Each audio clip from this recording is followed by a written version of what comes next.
Dear students, Assalamu alaikum. I am Javed Ahmed Bhatt with your with a new lecture on your book Flamingo, and the topic we are reading today these days is Indigo by Louis Fisher.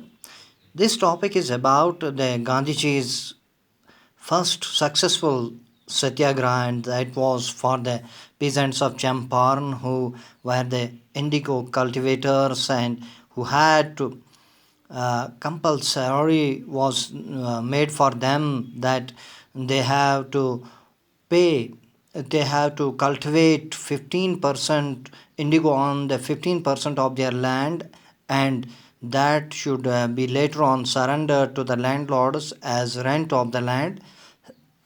So their condition was miserable, and they approached Gandhiji. One of their the peasants, Mr. Shukla, approached him, and later on, Gandhiji visited Champaran and uh, pleaded the case of the peasants.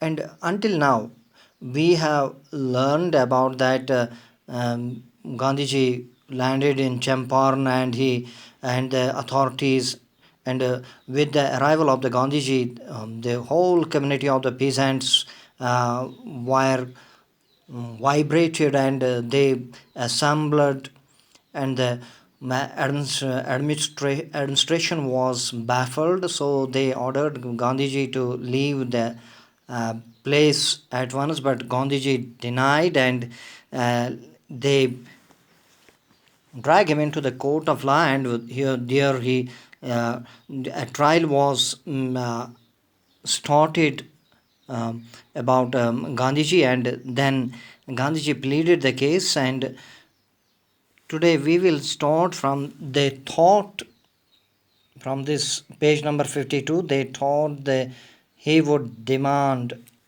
no page this page number 50. We will start here from page number 50. Gandhi protested against the delay, and up to page number 52, this last but one, up to the deadlock. So we will take up this section today.